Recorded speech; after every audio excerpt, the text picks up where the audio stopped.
नमस्कार दोस्तों, मैं रत्न सिंह और आप सभी का ट्रिगर न्यूज में स्वागत है। पीएम मोदी बोले, यूपी के लड़कों में इतना अहंकार था कि कहते थे गुजरात से 2 गधे आए हैं। प्रधानमंत्री नरेंद्र मोदी ने समाचार एजेंसी ANI को खास इंटरव्यू दिया। इस दौरान उन्होंने 5 राज्यों में चुनाव, किसान आंदोलन, कांग्रेस, बजट जैसे मुद्दों पर अपनी बात रखी। इतना ही नहीं, पीएम मोदी ने पहली बार लखीमपुर खीरी हिंसा पर भी सरकार का पक्ष रखा।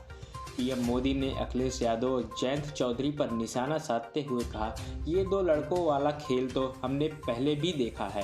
इतना अहंकार था कि उन्हें गुजरात के 2 गधे ये शब्द प्रयोग किया था और उत्तर प्रदेश की जनता ने उन्हें हिसाब दिया था। पीएम मोदी ने कहा, बीजेपी के प्रति लहर है, भाजपा भारी बहुमत के साथ जीतेगी। बीजेपी को 5 राज्यों की जनता सेवा करने का मौका देगी।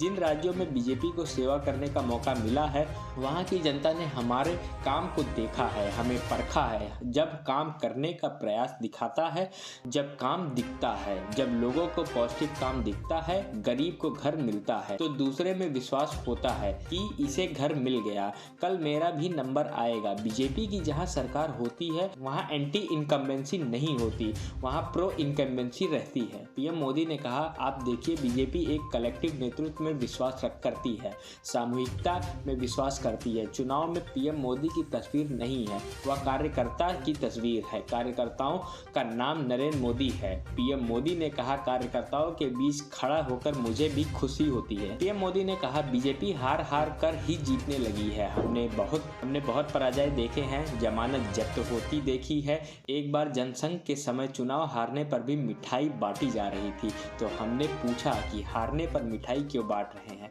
तब बताया गया कि हमारे 3 लोगों की जमानत बच गई। पीएम ने कहा, हमारे लिए हर पल, हर दिन, हर काम, हर योजना लोगों के दिल जीतने की कोशिश के लिए होती है। हम यह भी ध्यान रखते हैं कि जीत कभी हमारे सिर पर न चढ़ जाए। हम सामने वालों की रणनीति देखते हैं।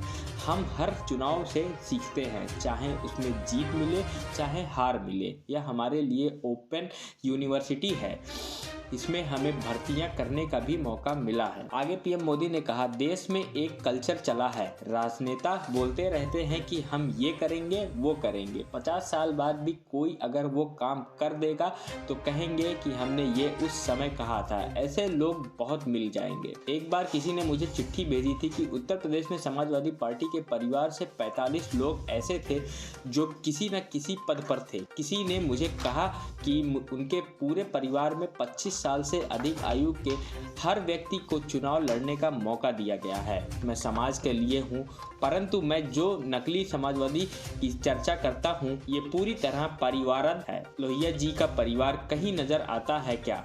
जॉर्ज फर्नांडिस का परिवार कहीं नजर आता है क्या?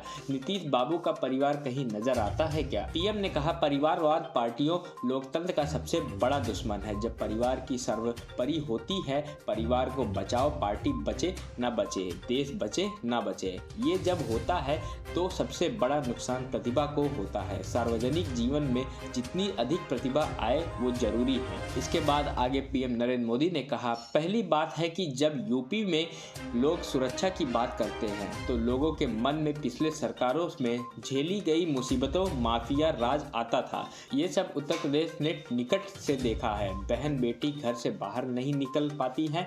अब यूपी की बेटी कह रही है कि शाम को मुझे काम के लिए निकल सकती हूँ।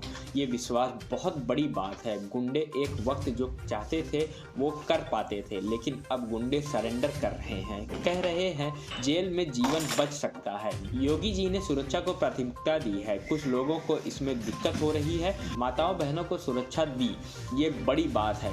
कभी यूपी में हुआ इतना बड़ा कुंभ था, लेकिन इसमें कोई अपराध की खबर नहीं आई, यहाँ तक कि चोरी तक की कोई खबर नहीं आई। लखीमपुर हिंसा में सुप्रीम कोर्ट जो कमेटी बनाना चाहती है, राज्य सरकार ने सहमति दी। जिस जज के नेतृत्व में जांच चाहती थी, सरकार ने सहमति दी। राज्य सरकार पारदर्शिता के साथ काम कर रही है, तभी सुप्रीम कोर्ट की इच्छा के अनुसार सारे निर्णय किए जा रहे हैं। इसके बाद नरेंद्र मोदी ने बोला, बीजेपी ऐसी पार्टी है जो कहती है देश के विकास के लिए हमें स्थानीय विवादिता पर ध्यान देना जरूरी है। पीएम ने कहा, पहले विदेशी नेताओं के दौरे सिर्फ दिल्ली तक होते थे, लेकिन मैं चीन के राष्ट्रपति को तमिलनाडु ले गया, फ्रांस के राष्ट्रपति को उत्तर प्रदेश ले गया, जर्मन चांसलर को कर्नाटक ले गया। देश की शक्ति को उभारना, हर राज्य को प्रोत्साहन देना हमारा काम है। यूएन में मैं तमिल में बोलता हूँ। दुनिया में गर्व होता है कि भारत के पास दुनिया की सबसे पुरानी भाषा है। पीएम ने कहा, काम करने का तरीका कैसा होता है, हमारा मत है सामाजिक न्याय। हम थोड़ा भी ऊंचा नीचा करेंगे तो हमारे देश को बहुत नुकसान होगा। देश के छोटे से छोटे तबके के व्यक्ति को पूरा सम्मान और स्थान मिलना चाहिए। देश में कोई इलाका बहुत आगे निकल जाए, कोई विकास में बहुत पीछे हो जाए तो देश का भला नहीं हो सकता। इसीलिए हम एक विषय लेकर आए हैं। इसमें सभी राज्य मिलकर कंधे से कंधा मिलाकर काम कर रहे हैं। सिर्फ एक राज्य काम नहीं कर रहा, यह दुर्भाग्य है। हमने देश के 100 सबसे पिछड़े जिलों की पहचान की है। इनकी पहचान राज्य सरकार की मदद से की। मैंने सीधे तौर पर इन जिलों से बात की। अब इनमें से कई जिले राज्य के औसत से आगे निकल गए हैं। आप सभी का इस पर क्या कहना है, हमें कमेंट बॉक्स में जरूर बताएं। तब तक के लिए जय हिंद, जय भारत।